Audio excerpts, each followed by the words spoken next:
another insightful, informative, educational edition of Outside the Box Radio. I'm Alex Ansary, coming to you from my mobile studio on wheels in Portland, Oregon, now powered by the sun. I'm actually happy to announce that I have several solar panels hooked up to this mobile tiny home on wheels, and it's communicating very well with my deep cycle marine grade battery. And so I'm happy to announce that this is the first show that I'm doing powered by the sun. And what a day to do it, because the sun is our topic on this March 14th, 2015 edition of Outside the Box Radio.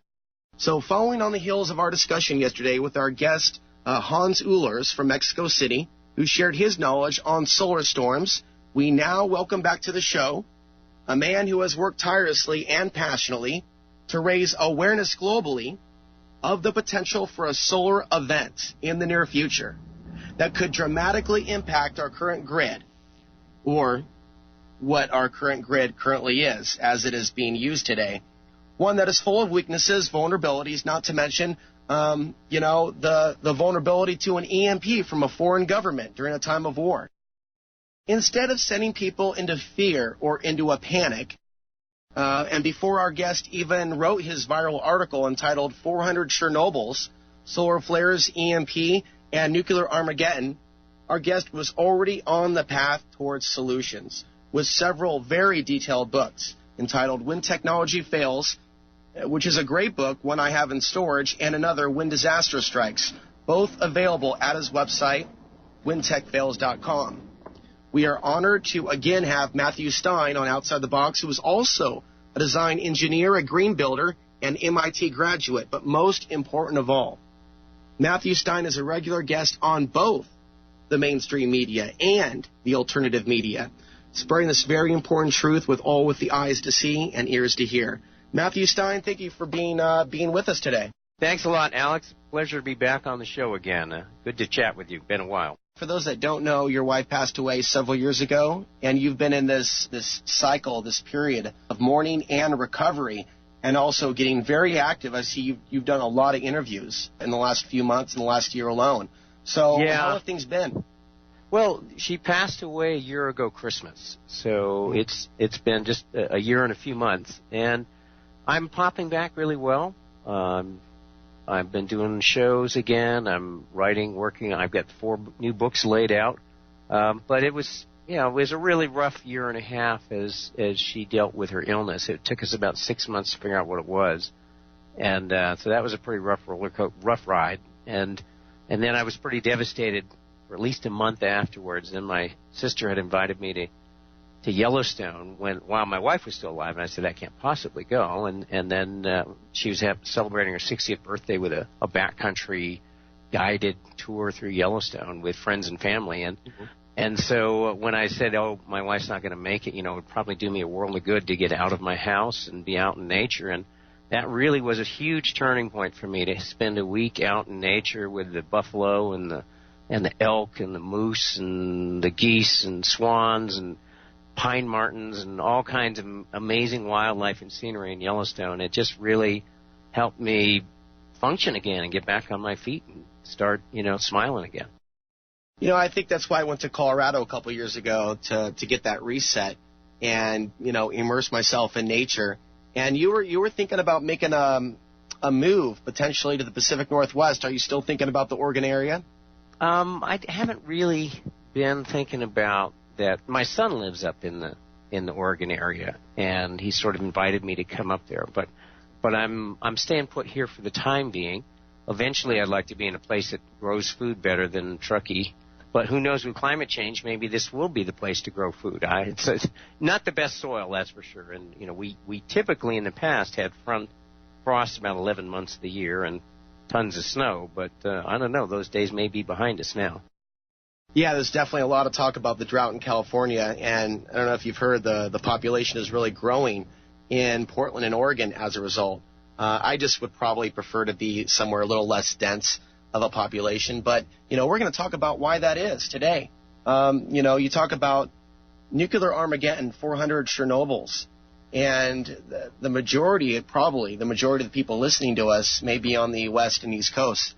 And, it's funny, maybe not so funny. They just came out with a report, How to Survive the Zombie Apocalypse. And they're basically recommending that. And you know, maybe that could be caused maybe by a solar event where no one's eating and, you know, people are roaming the land looking for food. But they recommended that people not be in the major West Coast cities or East Coast cities, that they try to find we're talking about survivors. They recommend survivors head in the direction of the Rocky Mountains or the Mountain Time Zone.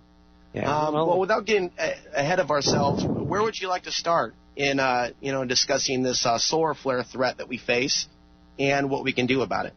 Well, let's talk about the real nuts and bolts about the threat. Like, is it a threat, and what is the science behind it, and what do they say? You know, let's just start there, because a lot of people are like, I keep hearing about solar flares and EMPs, but nothing's happened, right? Well, statistically, looking at ice core samplings, extreme solar events happen about once every 75 to 100 years. So this is not something like the asteroid that hit 40 million years ago that just wiped out the dinosaurs. Like, I'm really not worried about a once in 40 million year event. But the simple fact is the last extreme solar event that we had was in 1921, the Great Geomagnetic Storm of 1921. And it lit the sky up from the North Pole to Puerto Rico and Hawaii.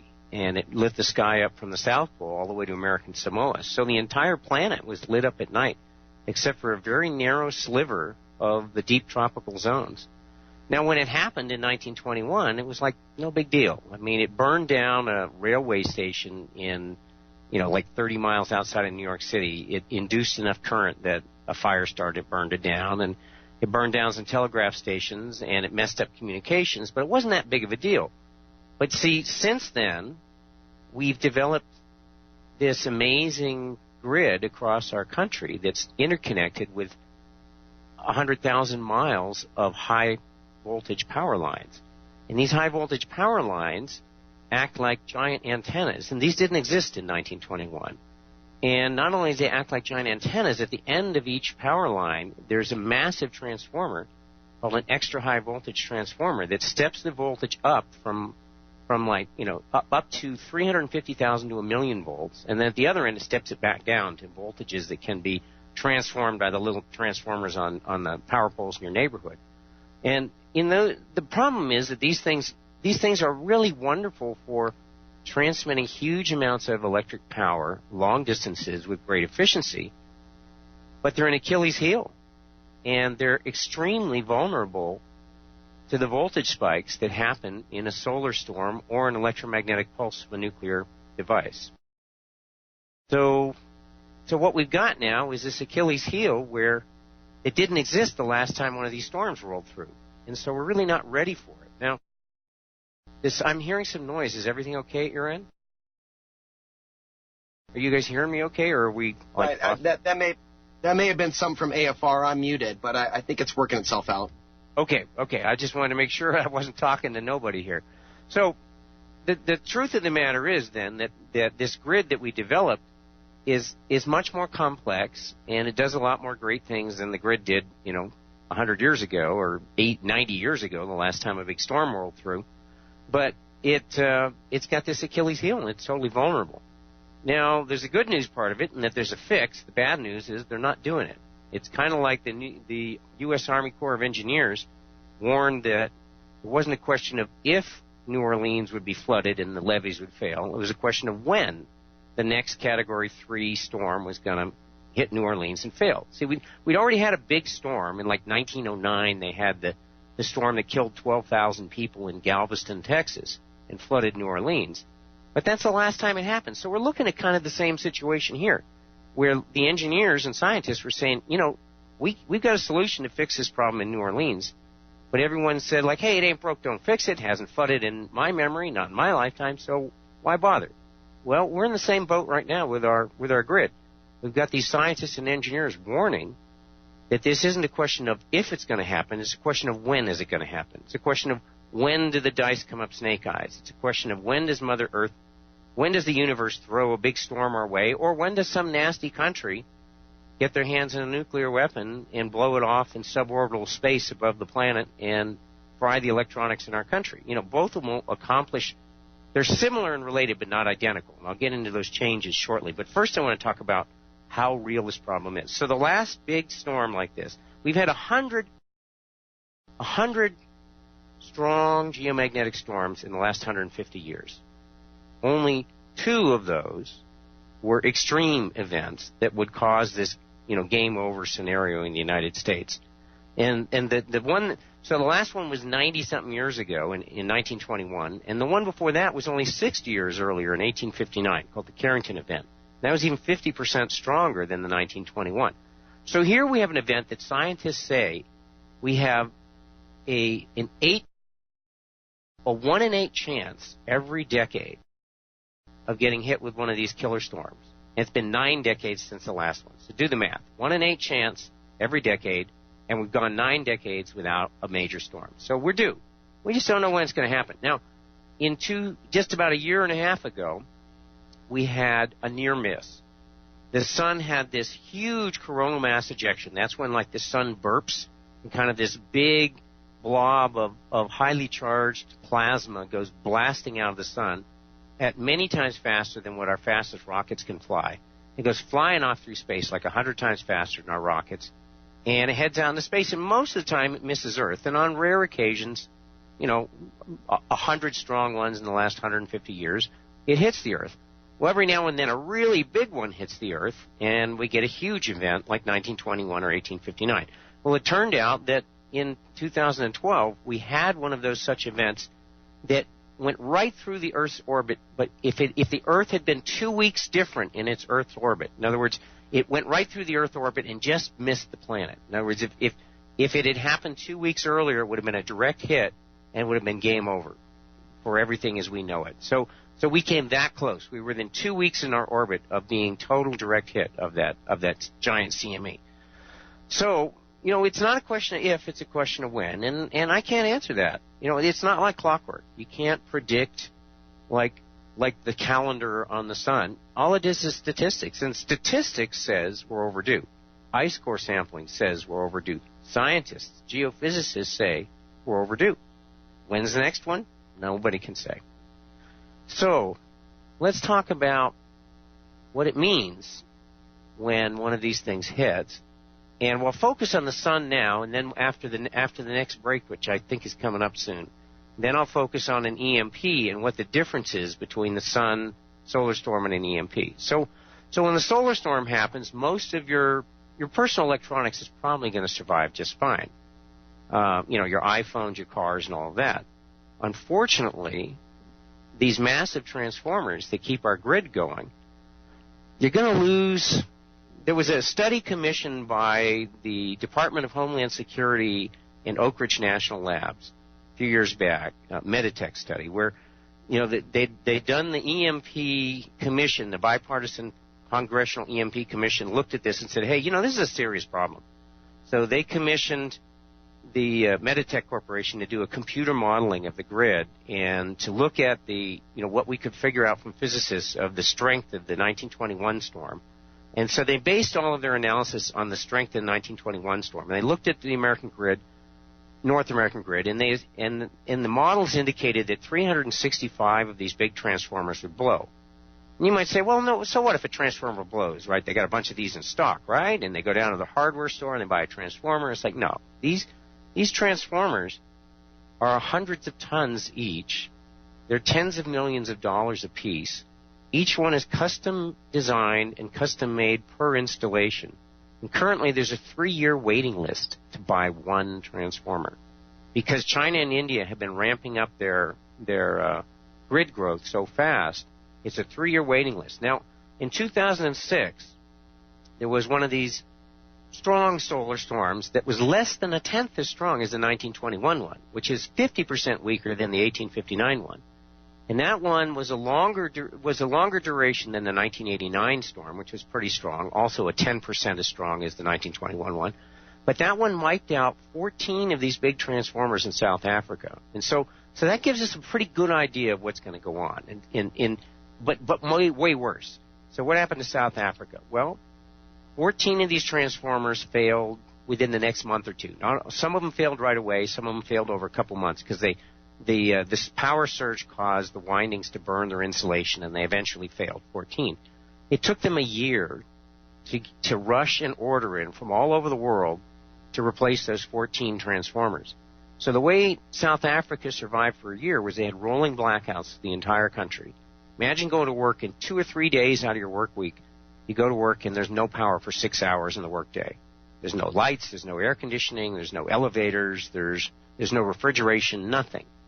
And every single generator, backup generator in that country was scarfed up in the first 2 hours after that blew. Okay, that's the sound of the music. We'll be back with Matthew Stein from wintechfails.com. We'll be back.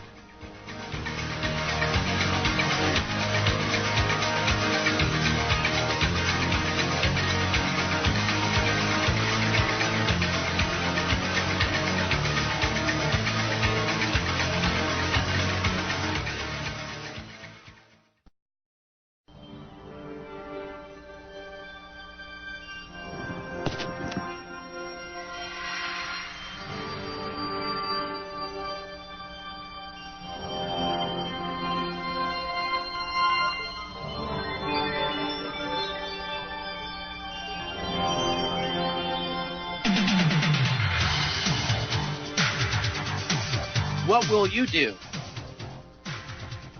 when technology fails? It's a question that we're asking ourselves today with Matthew Stein. And actually, recently in Portland, Oregon, there was a power outage, and what we saw were a number of homes completely blacked out, without lights, without candles, and certainly without a doubt, one of the things that they were missing was any form of illumination. And so hopefully people are actually taking a look at these things when they lose power, and they're doing inventory of what they have, what they don't have. So our guest today, Matthew Stein, is probably one of the most active guests out there in not only the mainstream media but alternative media, discussing solar storms, EMP threats, and how do we best prepare without getting caught up in the fear, the doom and gloom, et cetera, et cetera. Okay, and we are back on AmericanFreedomRadio.com. Harnessing the power of the sun, the power of this radio show, working out a few technical kinks, and all the interviews will be posted at youtube.com/Alex Ansary. One short story that I'm going to share is that, and then we'll go back to Matthew. I work for a guy in Texas that ran his own electric company, and he thought it was really weird to talk about transformers and the time that it takes for them to be created, manufactured, and shipped. He was of the attitude that you can just walk out in the middle of anywhere, stick your finger in the ground, as he kind of put it, and get electricity. Sometimes I think people don't want to hear the truth, Matthew, because they have almost a religious-like zeal towards expecting the world to be the same way that it's always been, to not have any interruptions. And I don't know, maybe their ego's threatened. I'm really trying to understand psychologically, Matthew, what the block is. But what do you think the block is? I think it's just denial. It's the belief that, you know, our scientists and engineers are so smart that they can, of course they'll take care of this, and of course somebody's going to make sure this is okay. And, you know, that's the general population's attitude. In fact, it's that same attitude within our government that is leading to our vulnerability. And let me explain that. See, in the around 2005 to 2007 or 8, 10, they had this bipartisan EMP commission, electromagnetic pulse commission, that was formed, and the person who was in charge of the commission, I like to call him Dr. Billy Graham, but his name is actually Dr. William Graham, and he's not the same as the Billy Graham that we're aware of. And he was Ronald Reagan's chief science advisor for 3 years, and he was a key player in the DoD's nuclear program for about 30 years, and so he's a nuclear scientist and an engineer, and you know he's not exactly like a left-wing radical kind of guy. And about the same time as me, he came to the same conclusion totally independently. And in October of 2011, after Fukushima had happened in that spring, in October of 2011, he wrote a letter to President Obama and Stephen Chu, who was his chief science advisor at the time, and a number of people in both Republicans and Democrats in the House and in the Senate. And he warned, and he said, in fact, let me just quote it. I've got the letter right here. So let me see if I can dig it out real quick. I might, yeah. Let's see. Yeah, I've got it somewhere in my file, so I'll probably dig it out in a few minutes. Anyway, he basically said that we're facing multiple Fukushima-like events if we do not do something to harden our grid infrastructure and protect it from both EMPs and solar storms, and that it was a guaranteed thing to happen, not an if it will happen, but a when will it happen. And he said, we've really got to do something. This is a real problem. Now, the way I came to this conclusion is probably pretty close to the way he did. When I was writing my second book, When Disaster Strikes, a manual, basically it's a prepping and survival guide. And I just finished the draft for the next to the last chapter on EMP and solar storms 2 weeks before Fukushima. And then 3 days before Fukushima, I finished the draft for the last chapter, which was the unthinkable surviving a nuclear catastrophe. So then Fukushima happens, and I'm doing about 25 radio shows, and some caller calls in, and I talked about how the failure mode in Fukushima was not direct failure due to the earthquake, but indirect failure when the tsunami came along. A nuclear power plant is designed to put out tons and tons, megawatts of power, tons of power, very high rates of power out of a nuclear power plant. And when the grid goes down, it has no place to put that power. So it has to shut itself off immediately, goes into immediate emergency shutdown mode anytime there's a grid down situation locally, because it can't just create this power with no place to go. So when it does that, then these giant pumps kick in, and they put tons of cooling water through the core of the reactor to take that heat away. Because normally that water's going through the core and it's running steam turbines, but now they just have to suck the heat out, or the reactor will overheat and blow up. And so in Fukushima, when the grid went down instantly with their 8.9 earthquake, then the reactor did what it was supposed to do. The backup generators kicked in, the pumps kicked in, they started pumping tons of water through the core to keep it cooled down. And then 20 minutes later, the tsunami came along, and it wiped out 5 of the 6 banks of pumps and backup generators that were keeping those cooled. So there were 6 nuclear reactors at Fukushima, only 4 of which were going at the same time. So there was 2 that were down for refueling, thank God, and there was 4 more going fully. Well, number 6 was the only one that had a functioning cooling system and a functioning backup generators. So the crew, luckily it was during the day when it happened, or there would have been more than a dozen Fukushimas around Japan if it had happened at nighttime. But because it happened during the day when they had full staffs of people to jump into emergency mode and keep things from melting down, you only had 2 reactors with a full meltdown and 1 with a partial meltdown in Fukushima. And it would have been more like 10 to 15 reactors in the country of Japan that would have gone down, because they had similar cooling system failures, but not quite as bad at other places. They were able to do, with all the massive numbers of people on site during the day, they were able to do the emergency, whatever they had to do to keep them from melting down. So that's the story that people didn't know, is that they were 6 hours from losing all of Japan. In other words, if that earthquake had happened 6 hours earlier in the middle of the night, we would have lost Japan. It would have been over for the entire country right then and there. And, I mean, they were that close. It was just a matter of a few hours difference, whether they lost the country or just lost a province. And so, that's what we're looking at. So anyway, the tsunami came along. They were able to shunt power from number 6 to number 5 to keep it to only partially melt down, like 3 Mile Island did. But reactors, the other 2 reactors, they just totally melted down. They were over.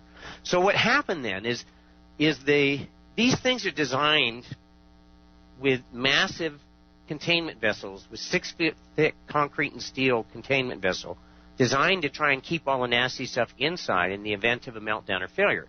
Well, it's not like us engineers can go out and study nuclear failures. I mean, these things were supposed to be like a 1 in a trillion failure chance, and they were supposed to be designed with tons of overkill to make sure that, it would be like 1,000 years before we had a nuclear failure. Well, we've now had 5 nuclear failures in the last 40 years. We've had 3 Mile Island, we've had Chernobyl, and we had 3 Fukushima reactors fail. So we've had 5 meltdown reactors. It's something that was supposed to be 1 in a 1,000-year event. We've had 5 in 40 years. Somehow I think they kind of missed it on their calculations. Somehow, in spite of their best shot at being like super safe, they just didn't have a class in studying reactor failures, and they gave it their best shot, but they obviously didn't do well enough. So anyway, what happened then is when the pump stopped pumping water, 15 minutes later, the water in the reactor superheated into superheated steam, and it caused enough pressure that it fractured the containment vessel. And we saw that on TV when you saw these big clouds of steam. Well, then what happened was something that none of those engineers had planned for. The containment vessel blew, the core was uncooled, and so each of these reactor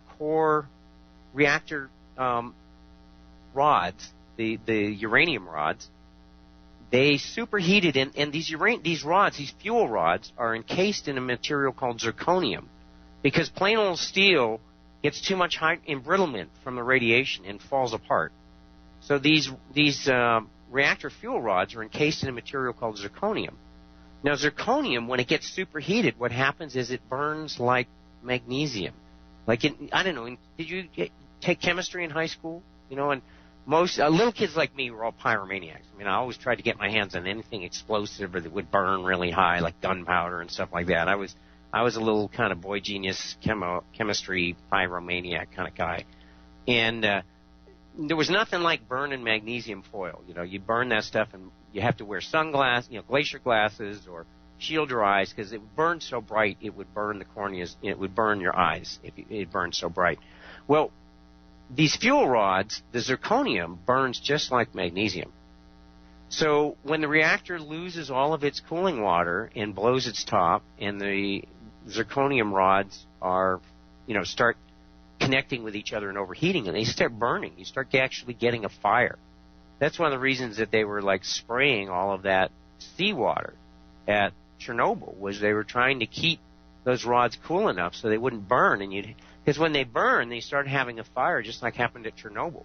The only way they put out that fire at Chernobyl, the graphite fuel fire, graphite and uranium fuel fire, was they had suicide missions where guys got in helicopters, knowingly giving their lives for Mother Russia, and flying over the burning reactor at Chernobyl and dumping tons and tons of concrete and earth and rock on top of that reactor. So they buried it with concrete and earth and rock, and then they did a concrete sarcophagus around it. But there was a couple hundred guys who basically gave their lives right off the bat and died, really ugly deaths, or some of them lived, but lived very sickly lives until most of them died of cancer, or they get Chernobyl AIDS. So it turns out the aftermath of Chernobyl, you hear, only a few hundred died right away, and then 1,000 or so died. That's the official numbers. But then the Russian Epistemological Science Society did a study of all of the areas, and they compared death rates from cancers before and after Chernobyl in the downwind areas. And they found that 1 million people have died, early deaths, as a result of radiation poisoning from Chernobyl. And all around Chernobyl, the Chernobyl necklace is common. You go in any of those villages in the Ukraine and downwind, and Chernobyl necklace is the words that they use to describe the big thyroid tumors people see around their necks, and deformed children. And Chernobyl AIDS. Chernobyl AIDS is the description for the crippling immune system disease that the downwind people got, where they're basically sickly and have a compromised immune system and live really, really terrible quality lives like someone dying of AIDS until they eventually die of one disease or another, or an early death. So it's pretty dismal, and like I said, 1 million people have died as a result of Chernobyl, and that's one major nuclear accident. Now, there's 440 approximately nuclear power plants in the world, and there's something like 104 functioning plants in the United States, though they shut down, San Onofre, so maybe it's down to 102 now. But we're looking at over 37% of the population of the United States lives within 50 miles of a nuclear power plant. So we're looking at a situation where, in a long-term grid-down scenario, like an EMP or a solar storm, you're looking at a high probability that the country will be messed up for months to years. And the Nuclear Regulatory Commission mandates that every nuclear power plant has a week of backup fuel on hand. The problem is that in a total chaos situation where the grid's down, think of this grid down. There's no internet. There's no telephone. There's no pumps working to pump gasoline at a gas station. There's no elevators. There's no air conditioning. There's no refrigeration systems. There's no water treatment. Where does a city of 10 million people pee and poo when there's no power? And we'll pick that up on the other side, as well as which cities you recommend people not be in for this event and which places might be more desirable to reside in. Matthew Stein is our guest from wintechfails.com. Stay right there. We'll be back with much more information coming ahead. We'll be back.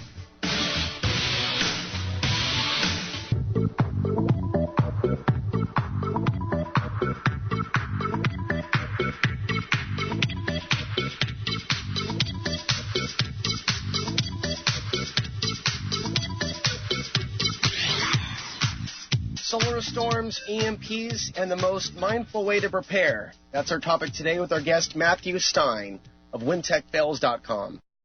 Okay, so one thing I also want to mention, I'm seeing an abundance of stories coming out about U.S. military satellites either ceasing to function or, if not ceasing to function, something else happening to where, they have to be repaired or they end up as space junk. And perhaps there's something going on with China attacking some of these satellites. It could really be a mix of the both. I just want to share with Matthew that I'm hearing more of these stories in the news, but there isn't always an official reason as to what happened. So there's certainly this aspect of secrecy involved in these stories as to what's really causing these military satellites to fail. Yeah, I mean, it's not really my area of expertise, but and so I kind of listen, but things like that, unless I have an inside person to really fill me in, I just kind of sort of listen and look, but I can't offer much of an opinion on it because I don't have the insider information. Now I'm doing a symposium on EMP in Delta, Utah this Saturday, and I'm going to be co-presenting with a general who's active in Impact America. And so it'll be really interesting to rub elbows with this general on all day Saturday and pick his brain and get some more insider information that I haven't been privy to in the past. So, I mean, he can't give me real classified information, but, it'll be, he's certainly a lot closer to the fire than I am. Right. Well, I just want to get your take on that and also share that with you because if you type in U.S. military satellites failing, those stories seem to be exploding on Google. At least every year I'm seeing more of them. So where would you like to continue? Okay. First thing I just want to mention real briefly then how you can Google map in nuclear power plants and see where the nearest ones are to your house and think about that. Now, I'm hoping, because there is a fix to this problem, I'm hoping that they're going to fix it.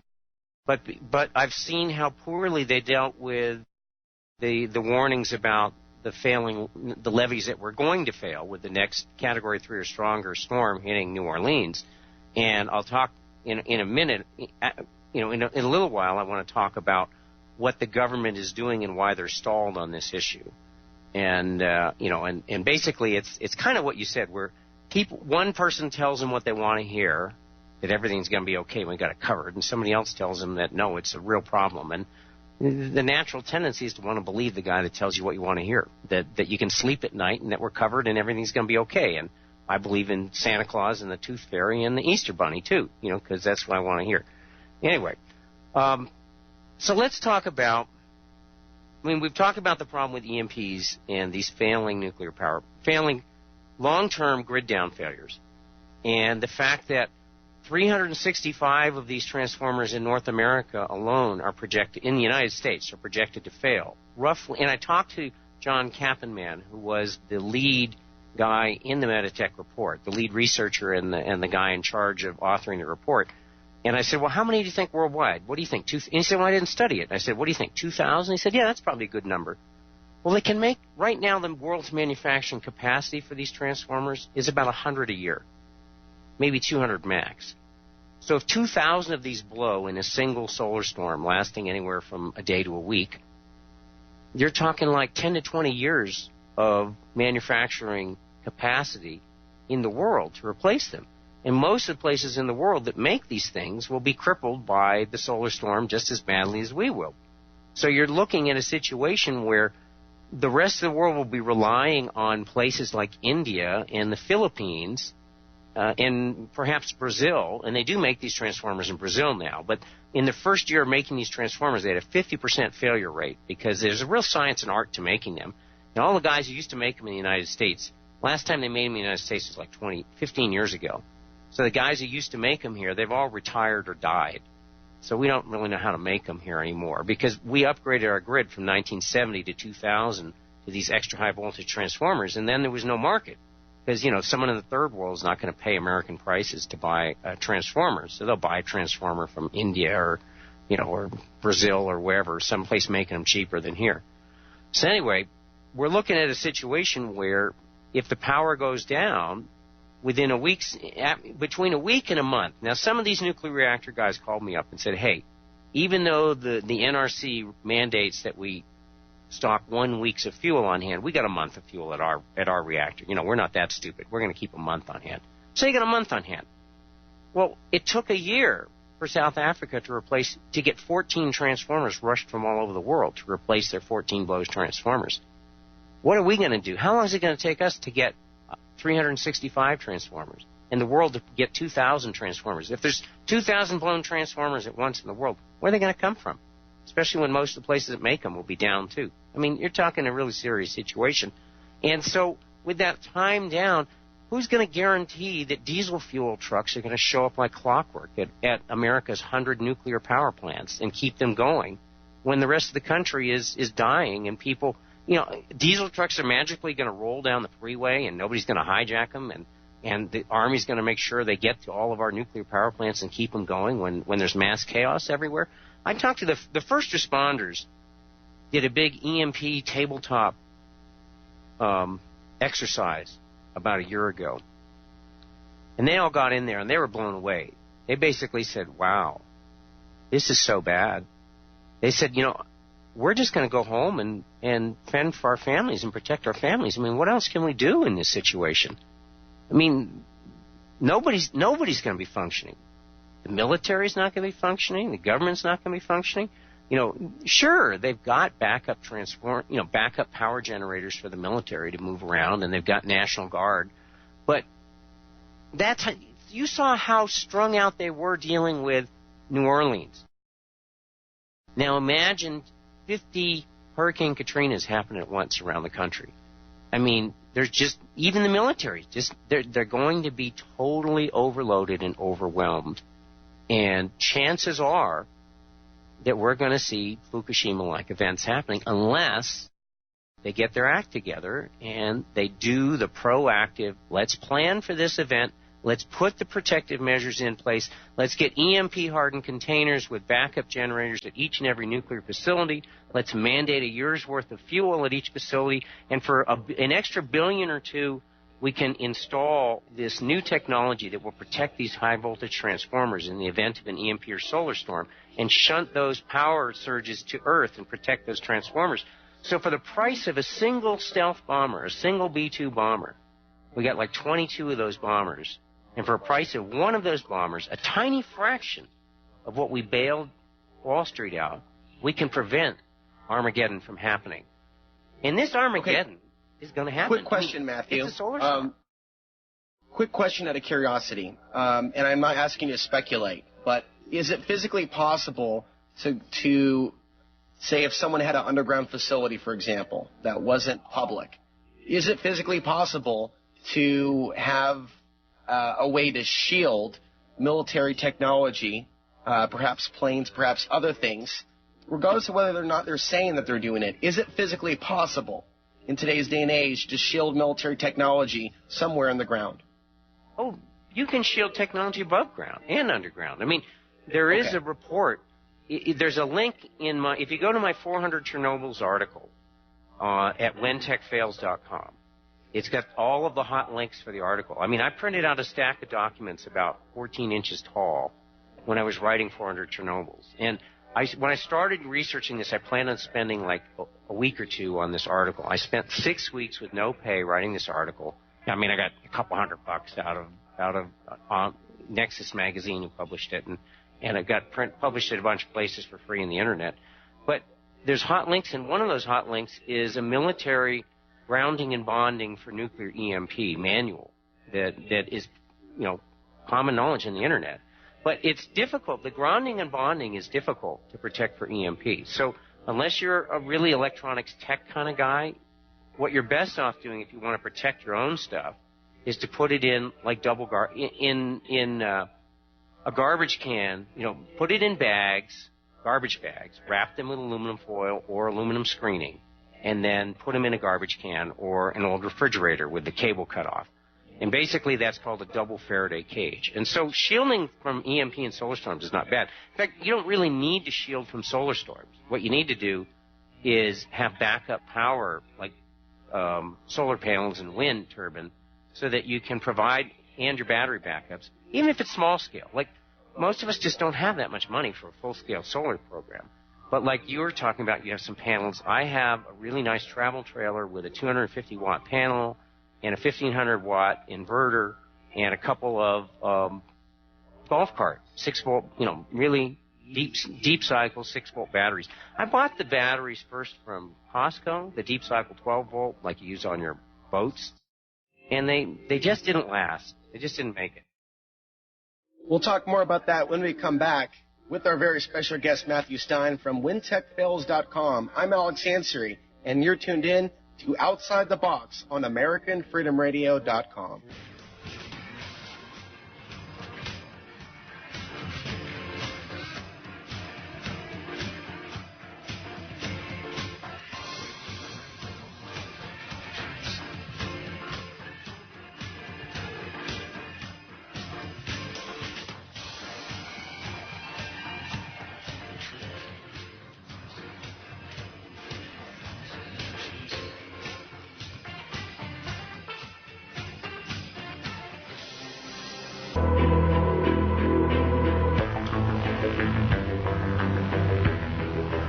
Welcome to Hour 2 of Outside the Box Radio for March 4th, 2015. We are talking with our guest, Matthew Stein, and we are now moving our discussion to preparedness. And by the way, you might want to check out his article in full for more detailed information on what we're looking at with the sun and the EMP. Just type into Google Matthew Stein and 400 Chernobyls, and the article will come up. So, Matthew, what you're saying is solar panels with a deep cycle marine grade battery and an inverter, that should be safe enough. That should be a form of technology, if you will, that is not as volatile as other things because there's no computer chips involved? Well, there are chips involved with our inverters. So right. Let me talk, before we go further into preparedness, let's talk about the difference between EMP and solar storms, because that's something that most people don't really understand. So some people call a solar storm a natural EMP. But you can also refer to as geomagnetic disturbance, GMD, for the solar storm. Now, EMP, electromagnetic pulse, that's something that happens when a nuclear device is blown off in the upper atmosphere. And what that does is that sets off a chain reaction that gives this electromagnetic pulse that comes down around into the affected zone underneath. Now, the EMP gives an E1 and an E2 and an E3 effect. And I'll explain what each one is real briefly. So an E1 effect is something that happens like in a fraction of a fraction of a fraction of a blink of an eye. It's basically a sort of a speed of light effect, and it happens in nanoseconds. And that's like and the effect is kind of like, imagine on a dry winter's day, having a carpet and rubbing your feet on the carpet and sticking your hand inside your computer case, opening the housing and sticking your finger in and sparking a bunch of chips and saying, gee, I wonder what that did. It's like chances are you're going to cook your computer. So that's the E1 effect. It's like little electrostatic sparks of high intensity happening like all over electronics, all in the affected zone. The E2 effect is similar to like 50,000, like 10,000 lightning bolts happening every few square miles all over the affected zone. And the problem is that those really cool surge protectors we all got to protect our computers, most of those will have been fried by the E1 effect. So if your computer stuff survived the E1 effect, most of them will cook with the E2 effect, with all these power surges coming down your lines as if there's lightning strikes happening all around you, because your surge protectors will have been cooked by the E1 effect. Then comes along, and that happens in the space of like a few seconds to a couple of minutes, the E2 effect. And then the E3 effect is a long, slow burn. The E3 effect is essentially identical to the solar storm, only over a much smaller area. And so the E3 effect is this long, slow burn that happens from about 30 seconds till 15 minutes. Now, and the E3 effect is similar. Let me just read you something that happened. Like this is from John Kappenman's paper in IEEE, which is the International Electrical Engineering Forum. And he wrote A Perfect Storm of Planetary Proportions. And he basically said, looking at the big geomagnetic storm in 1989 that wiped out one of these big transformers in Quebec, and it wiped out one of them at a nuclear power plant in the East Coast, and it wiped out one in the UK. And the effect was that the entire province of Quebec was blacked out for like 9 hours, portions of it for 24 or more hours. And there was rolling blackouts up and down the East Coast due to that one at the power plant that went out, and some blackouts in the UK. But none of them were long term. So that's only 3 of these massive transformers that got blown in the northern hemisphere, because this is less than 1/10 as strong as the 1921 storm. But here's what he said about the effect in that storm. He said during the first 30 seconds of the 1989 storm, the Quebec grid experienced 15 simultaneous failures, and the unsurprising result was a province-wide blackout. Now, one of those 15 failures was one of those massive transformers frying. Okay, so this happens. That was the E3 effect that took that transformer down and caused all that. So in the EMP, then you say, okay, well, the government sponsored this EMP commission and said, well, what's really, we don't really understand EMP much, so what's going on? So they have some big labs that do Department of Defense testing on EMP. And here's some real stats. So we'll surprise you because there's a lot of misinformation. Most of us, have heard about the 1 second after book, and we think that immediately every car on the road and every electronic device just stops working. Well, in actual EMP simulations, it turns out that cars are fairly robust because they're, self-contained vehicles. They don't have a bunch of wires going out anywhere. They're not interconnected like the power grid. And they got rubber tires. And sparky things are always happening in cars anyway. So they're kind of hardened to be somewhat protected against electrostatic type of things going on. So about 15% of the cars and trucks driving down the highway will just immediately stop and never work again. And most of the cars that are parked and not turned on at the time will actually survive the EMP. But here's the kicker. Essentially 100% of all the complex digital control systems, all the computers that are networked with networking wire, dead. All of the industrial control systems that have SCADAs, remote sensing control and data acquisition systems that are digitally controlled, dead. All of the programmable logic controllers that are digitally controlled, that control our factories, that control our sewage and treatment and water treatment facilities, that control our oil refineries, that control our industrial processes, that control our nuclear power plants, dead. 100% failure. Not every component failed, but enough failures that every complex digital control system will fail unless they're specifically protected from EMP. So how big of an area are we talking about? Well, if you look at the 400 Chernobyl's article, you'll see a pretty shocking map in there. And that's like if, say this, that's kind of a worst case scenario. Say Pakistan, which is heavily infiltrated with Islamic fundamentalists within the government and the military. So say one of the Pakistani, people with one of those infiltrated people in the military decided to liberate a full-scale nuclear device to do it to the United States. And they got it on a missile capable of delivering that device. You're talking about like a 1,500-mile circle. You're talking about a circle. Draw a big circle on the map that goes through Quebec City, Ontario, in Quebec. And it goes through, like, beyond Ottawa, all the way to Winnipeg, in the middle of the plains in Canada, around Chicago, the entire East Coast, all the way down to Miami, Florida, and through Dallas, Texas. So that circle encompasses about 3/4 of the population of the United States, and encompasses about 90% of the nuclear power plants in the United States, and all of the entire East Coast industrial and highly populated corridor. So in that area, now will your iPhone fry? Probably not, unless it's plugged in and charging at the time. Will your portable radio fry? Probably not. Will your car fry? Well, only a 15% chance your car will fry. Will your gas stations fry? Yeah. Most pumps aren't going to work. Will everything that our life depends on fry? Yeah. Will your solar systems fry? Probably. Your panels may not fry, but your inverter, the chips on your inverter may, the control chips, the big power chips on your inverter will probably be okay, but the little microcontroller chips that make everything work on your inverters, they're probably going to cook, unless you have backup things protected in a double. If you want to do, if you want to really make sure you're protected, then you get some of your backup critical stuff, not necessarily your panels. Maybe a panel protected. You wrap them in aluminum foil and you store them somewhere. And maybe you wrap an extra inverter. Your battery's going to be fine. Don't worry about that.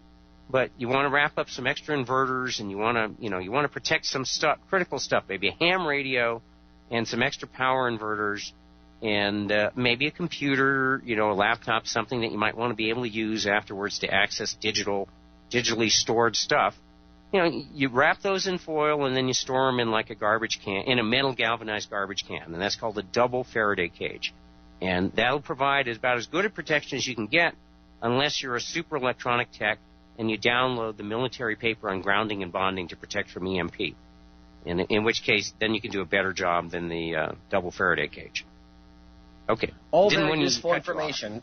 Oh, me neither on you, but all very important information for all of us to think about. So, maybe people should be thinking about an extra inverter since they have gotten a lot cheaper.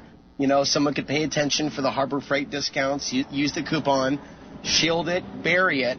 But I could see a lot of value in having a computer, a camera, a solar panel, inverter, all those things that somebody really might need to document, what's going on after the collapse or the power outage, however long it might last. Yeah, I mean things like an electronic colloidal silver generator. Just think of the most critical things like ham radio, a hand crank ham radio, maybe a little portable generator. Because in 1961, they talk about how you all want to have like pre-microelectronic gadgets that they'll survive an EMP, but yes and no. True that microelectronics is far more susceptible to an EMP than pre-microelectronics. But let me tell you about what Russia found in their EMP test. See, we did our EMP test at Johnston Island in the South Pacific in 1960-61, Starfish Prime.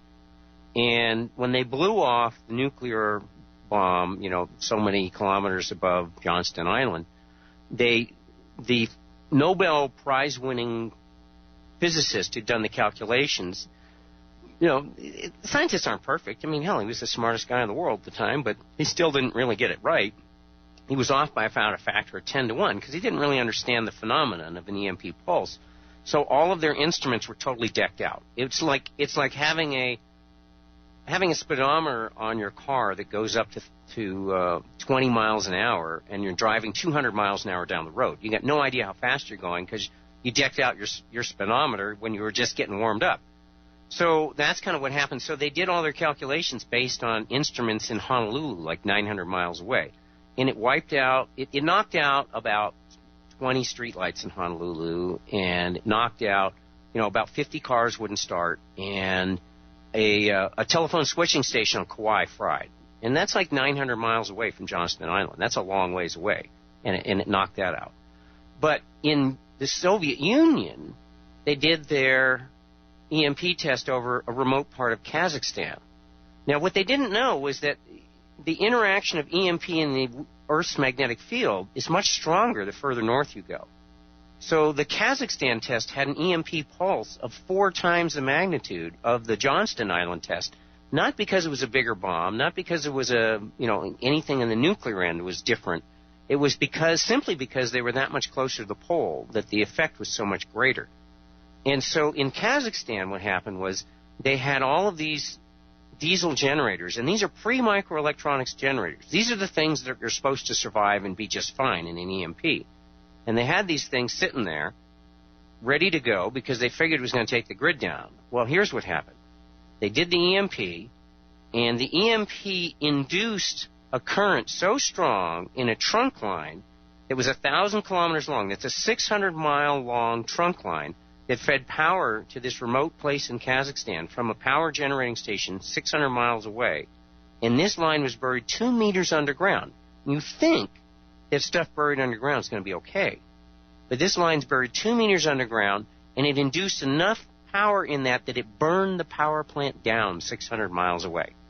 In other words, this surge went along this line, buried 2 meters underground, and it burned the power plant down 600 miles away.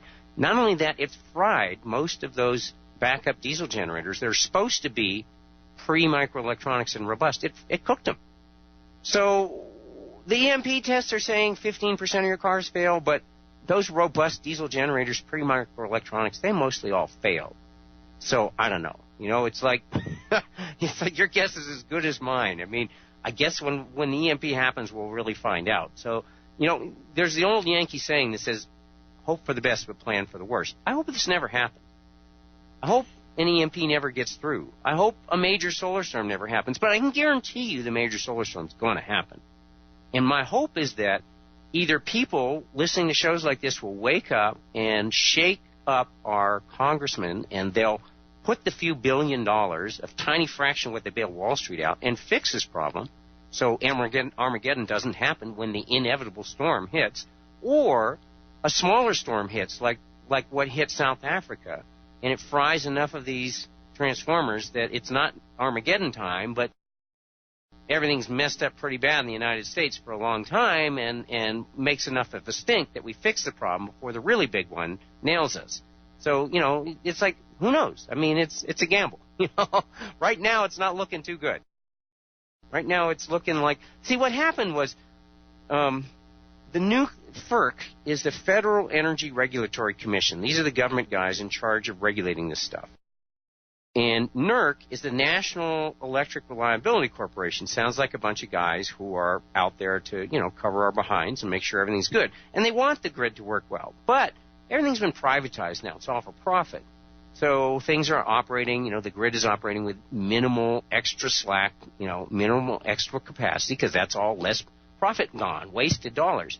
So what happens is NERC gets together with Homeland Security, and they sponsor this symposium. And they wrote a report called the HILF Report, High Impact, Low Frequency. And they pointed the finger at both nuclear EMP and solar storms as being the two black swan events that could really, really screw up the country and collapse the country and end life as we know it, and millions of people starve and all that stuff. And people got kind of upset about that.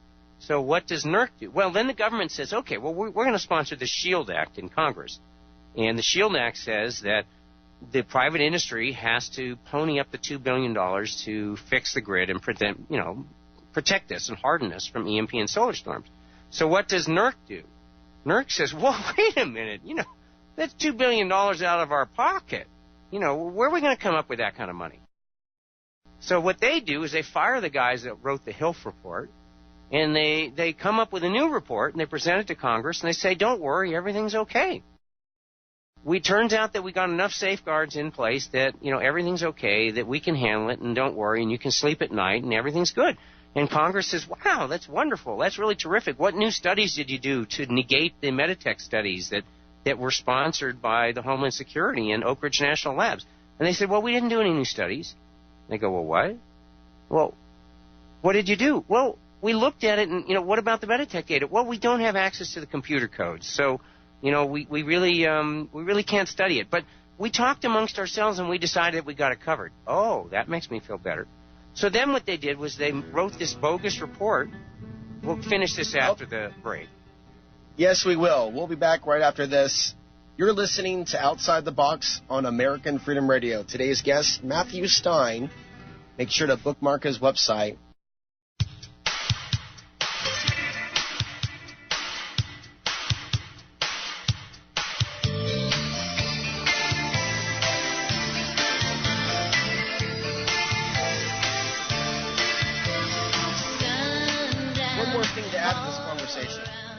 The government has launched several satellites into space to study the sun, yet at the same time, from what we're hearing from Matthew, they still haven't put forth several $1 billion to reinforce the grid. So that's interesting. So they haven't reinforced the grid, but they're spending lots of money to continue to study the sun. And from Michio Kaku and so many others, many people have gotten the warning for many years now. Now this is no longer a new topic, a new revelation. Now we've been talking about this for several years now. Back to Matthew. Okay, so back to the government and why they're not doing more is what happened then was, NERC basically said, wait a minute, we don't want to spend the $2 billion out of our private industry's pocket. So they came back and said, don't worry, everything's covered, even though they had no research to prove that. So then what happened was FERC, the Federal Energy Regulatory Commission, asked NERC to write a standard for what to do in the event of an EMP or solar storm.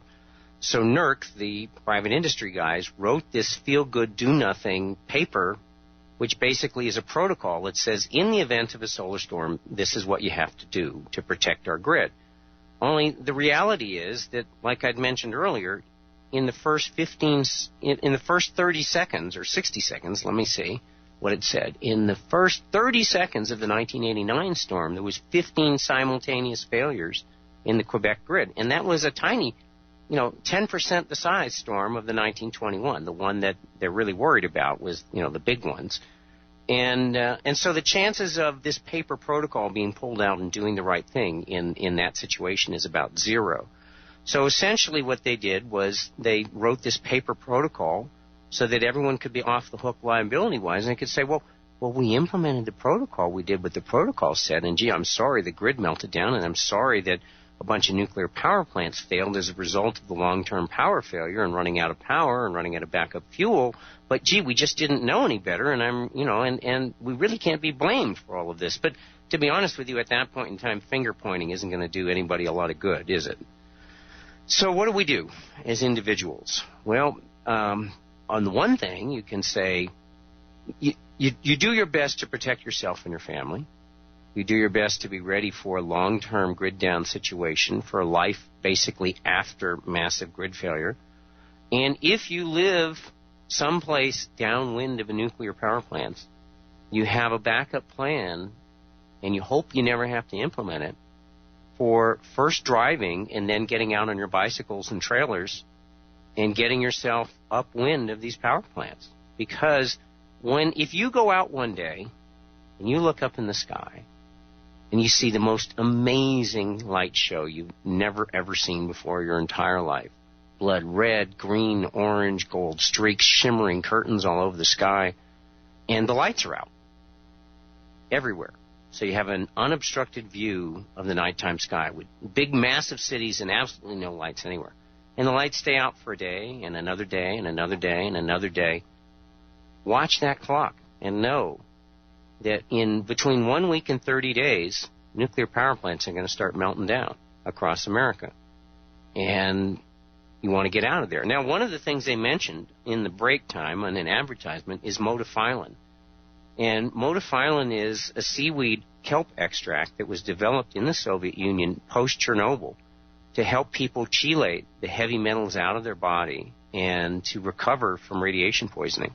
So this is something that's really, truly valuable nutrient. It's not just bogus. It's for real. And I actually take modophyllin every day. And if you're stocking up on stuff, it doesn't hurt to stock up a few cases of modophyllin along with your food. And because if the world's, hopefully it won't happen.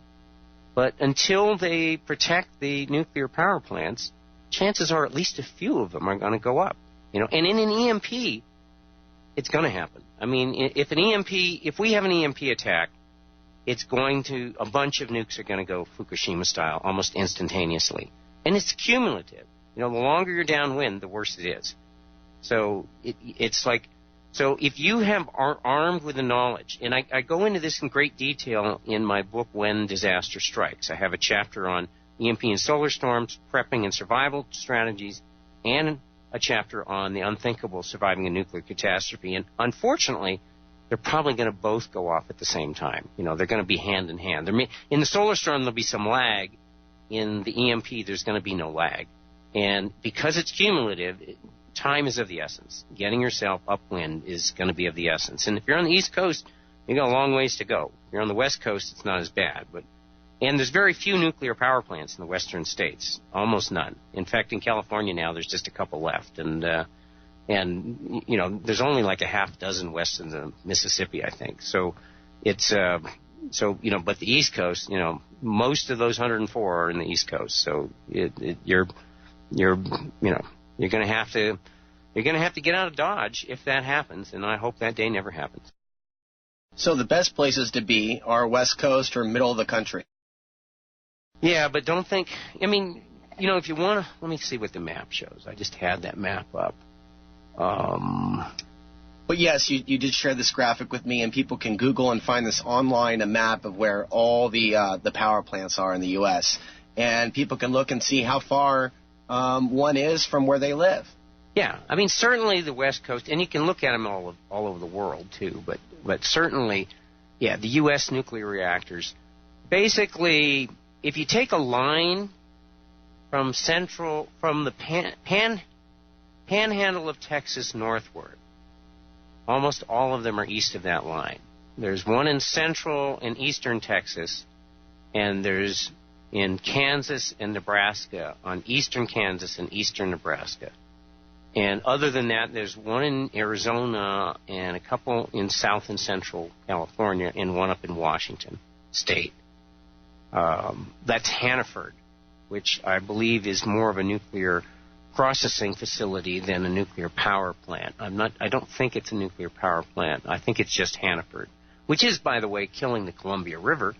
That's an unpleasant little fact that it's leaking. Hanford is leaking badly and killing the Columbia River. But, it's only a river and a bunch of fish. Who cares, right?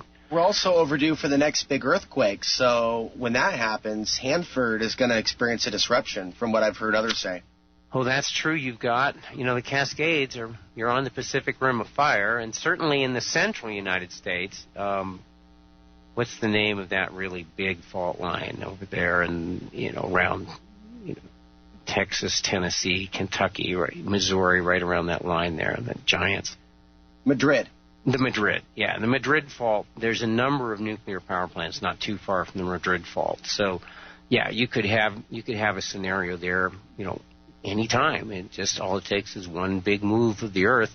Last one there happened around like 1860 or so, and that was the largest earthquake on record in the United States was New Madrid fault, not a California fault, but so New Madrid. A lot of people are wanting to get prepared for the future, and some people are looking at it from a climate change perspective. And really, someone could look at a variety of really important issues at the same time and then make the best decision where to migrate to or go off-grid from there. That's my assumption. So they can look at the climate change forecast, which is drought in certain areas. It's tough because the climate change is basically saying that we're screwed out here in the western states because of extreme drought. And, I'd say, from the point of view, I mean, I'm in the high Sierras. I'm fairly a ways away from any major metro areas, but, it's not the best place to grow food. Places like southern Canada, Montana, Idaho, a lot of people are talking about as being better with climate change as far as the major zones of precipitation on the west shifting far to the north and leaving extreme drought in California and even in Oregon. I mean, right now the snowpack in the Cascades is horrible, as it is in California. And so, this is where one of the things I teach in my books is the pit of the stomach exercise, where it's an exercise to intuitively test different decisions and options, because when what starts hitting the fan, you won't have CNN and the Weather Channel and things to help you make good decisions. And so that's where your inner spiritual intuitive self can see around the corners and can help you make an accurate decision, whereas your rational mind that won't have enough information at hand.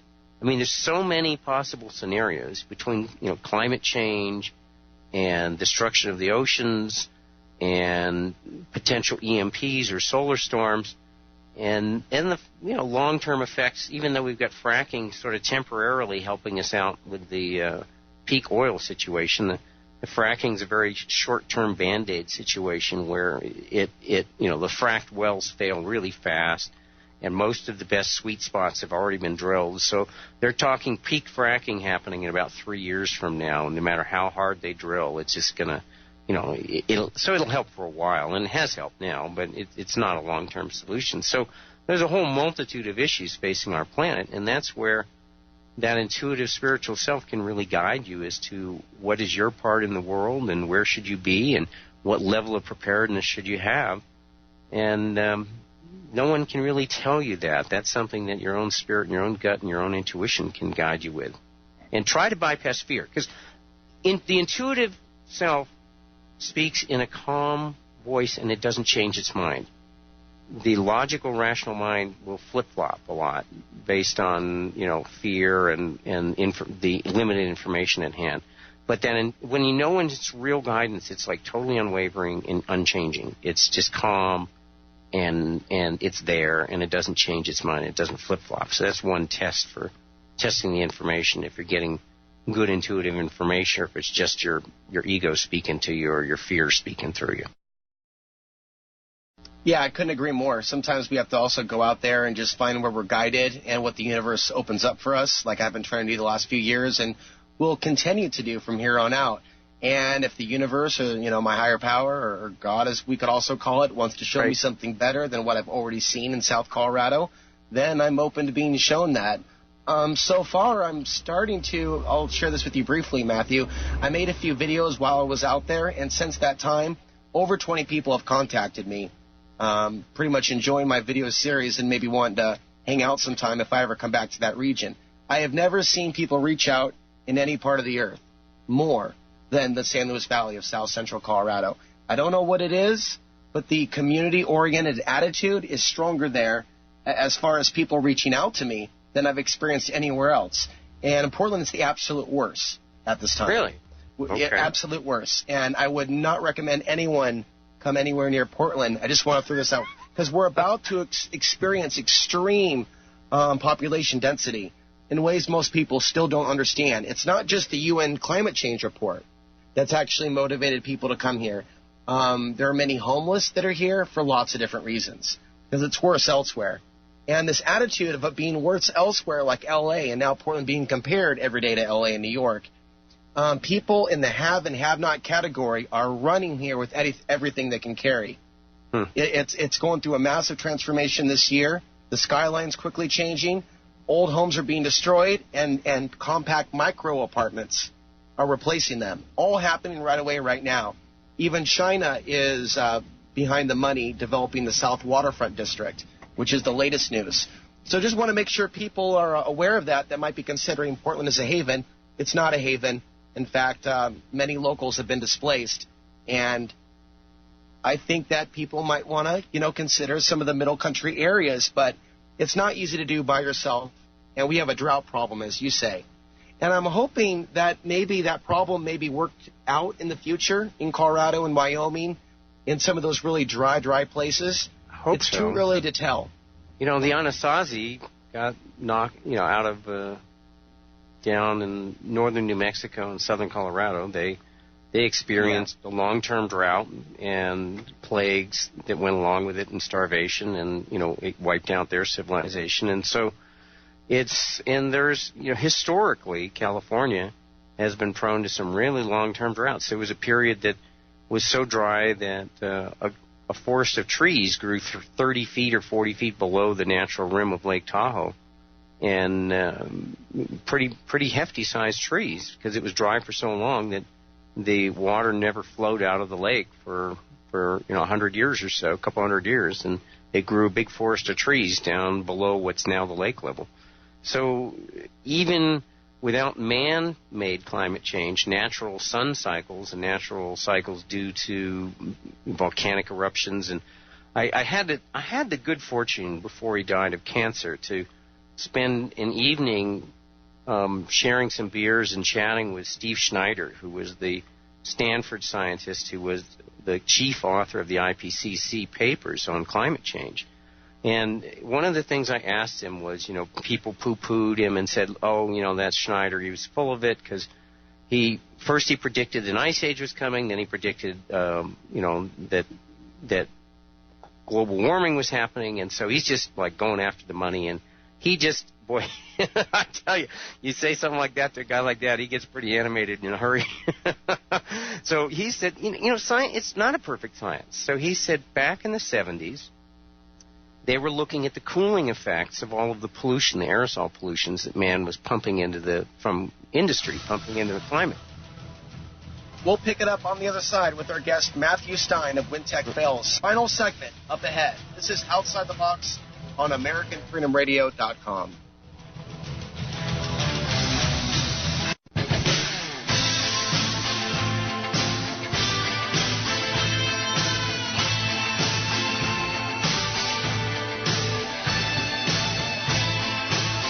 Matthew Stein is our guest from the website WinTechFails.com. I certainly recommend checking out his books, When Technology Fails and When Disaster Strikes, to get a full understanding of his work and his suggestions. I also conducted an interview with him about a year ago, which will be online soon, that gets more in-depth. In a way, it really picks off where we're leaving off today. So with that, we have about 11 minutes left. Matthew, where should we conclude? What other points do we need to bring up? Well, let's talk about strategic partnerships a little bit. And see, a lot of us, me included, need to make a living. And some of us are better at making a living than others, and others may be better at working the land. And so what a lot of people are doing is working together, partnering for life, what they call, my friend Dr. Richard Allen Miller calls lifeboats. So basically it's a strategic partnership where someone, a friend and family, or just a business partner, is on land somewhere where, it's a good place to grow food, and you have some things set up there, some stores, some supplies, but maybe not a very good place to make a living. And then you have somebody else who's living more closer to urban areas where it's easier to make a decent living. And so the partnership is kind of a you scratch my back, I scratch yours, and, maybe like in my case, my son is in Oregon, in a good place to grow, but not a very good place to make a good living. And so we have somewhat of a partnership where I've helped him out, helped install solar panels, get things going, a little cash here and there to help him out. And if, push comes to shove and I'm able to get there, then I have a place to go. And so, it's something to think about, and that's also where your intuition comes in. Developing that intuitive inner self, that inner guide, that pit of the stomach exercise, where you, at some point, you may say, I've really got to get out of my urban area where I am. I'm not in an urban area, but say you are in an urban area. You might say, The writing is on the wall, or my intuitive alarms are going off, and I've got to get out of Dodge. Now, so what's the worst thing that's going to happen?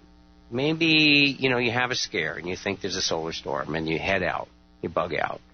Maybe you miss a few days of work, and everything's fine, and you come back.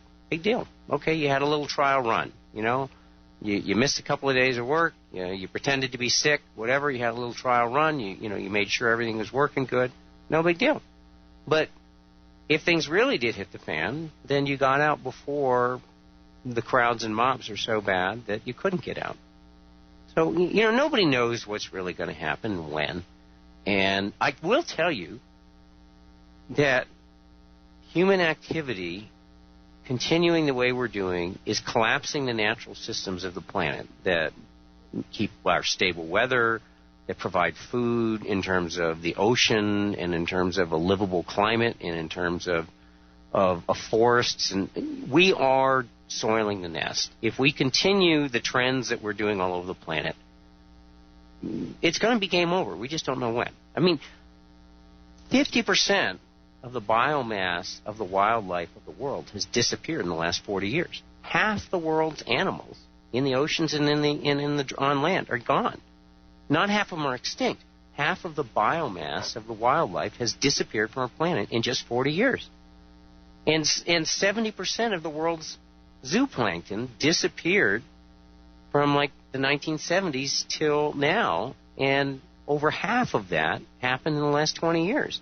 So we're seeing accelerating degradation of natural systems all over the planet because, and think about, and people say, well, why is this happening? Well, two reasons. One is we're industrializing, and our impact of the industrial nations, one person in the industrial nations has the same global impact as 10 people in sub-Saharan Africa or in India or in China. It's 5 to 1 in China and 10 to 1 in these places in Africa in terms of impact. And on top of that, industrialization and increasing impact, just think of the population change in the planet. When Jesus walked the earth, there was 250 million people.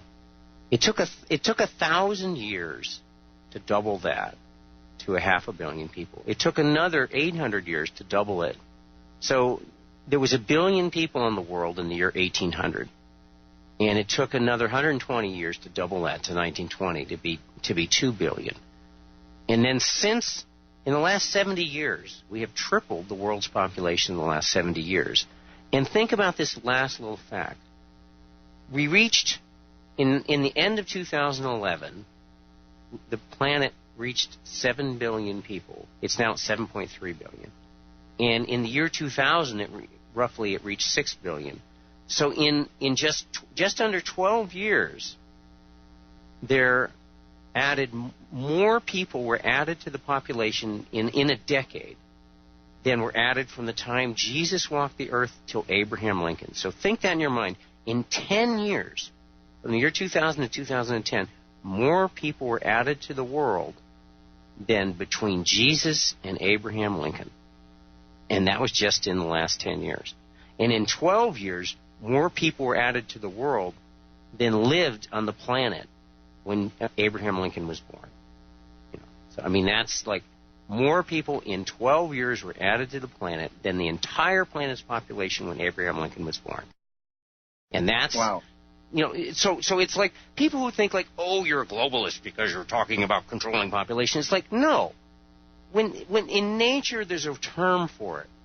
It's called overshoot and collapse. When the animals overpopulate for one reason or another and eat up all the food, they starve. And it's not pleasant and it's not pretty. And it happens over and over again in nature. And human beings are doing that. And either we're going to take the proactive reins ourselves and do the right thing and prevent us from collapsing everything around us and most of us starving, or we're going to let nature do it for us. And it ain't pretty when nature does it for us. It ain't pretty. But the world doesn't care because the world's going to bounce back when we're gone. Either we're going to get ourselves in check to where we don't ruin this planet entirely and we can live in harmony with the planet, or we're going to just keep going, hell's bells, pedal to the metal, headed for that brick wall, 100 miles an hour down those train tracks, ready for the end of the tracks and that brick wall, and we'll just have a hell of a ride while we're going for that brick wall. And, oh, well, it's like, gee, I'm sorry, the train wreck happened. Yeah, I didn't know that was coming, did I? Anyway, what's it going to be? We'll find out. Tune in. And when's it going to be? I don't know the answer to that. People ask me, why did an MIT engineer write a book like When Technology Fails? And back in the year 1997, I'd had a 20-year practice of prayer and meditation at that point in time. And in my morning session of prayer and meditation, I just simply made a generic request for guidance and inspiration. And I got a bomb dropped in my lap. I received this vision dumped into my head, a pictorial storyboard outlining this massive book project to help people plan for and deal with massive failures in central services and our global technologies. And my first thought was, like, no way, I don't know all this stuff, I can't possibly do this. And the little voice, Jesus calls it the still small voice, the little voice of Spirit spoke calmly and clearly in my head, and it said, nobody knows it all. And it assured me I had the skills and talents if I chose to take the assignment on, and it always felt like an assignment and never felt like my idea, that I'd get the inner and outer help I needed to make it happen. And it took me a year to decide it was a decent idea. Maybe I could do it. Another year to write a proposal and sample chapters and find a small publisher to give me a modest advance. And then the last year I racked up the credit cards, bit the bullet, charged the credit cards up, borrowed on my house, and spent 70 hours a week making the first edition of When Technology Fails happen. And 8 years later, I put another year of my labor and time into a massive update to When Technology Fails. And so I've got 3 years of my life and all the equity in my home. I could have built a beautiful Earthship on 5 acres of land. Instead, it's all in my book. But you people have the benefit. You can go out, and you don't have to put 3 years of your life and all the equity in your home and your savings and your sweat and your time. You can just buy my book. So, it's a lot easier for you than it was for me. And believe me, I didn't get rich off this one. I'm not sad I did it, though sometimes I've regretted it from the financial consequences of doing it. But I'm proud of it, and I felt like I was honest and true to the vision that Spirit dumped into my head on that day at Thanksgiving in 1997. I did my best to take that vision I was shown and put it out on paper. And, it ain't perfect, but nothing is. So you have only one website, is that correct? WhenTechFails.com? I have 3 websites. I got WhenTechFails.com, and that's my information-intensive website, and lots of really great books to link to on, recommended books like, foraging for herbs, edible herbs, like really valuable foraging. There's a lot of kind of foraging books that show everything, but not in enough detail to really be valuable. What I like is the books that give you great detail and show you pictures from all seasons of the year, and a couple hundred of very common, very edible foods are much more important than 2,000 foods, most of which you can't identify and are not very edible and pretty unpalatable. So, good stuff. Good stuff, and I'll add the other 2 websites in the description to this video. Thank you, Matthew, for coming on. I'm Alex Ansary. This has been another edition of Outside the Box Radio. We're looking forward to having William Whitecrow on our show tomorrow, and Eve Lorgan is our guest on Friday. So a lot of interesting guests coming on this show shortly. Thank you so much for tuning in. We'll talk to you all tomorrow.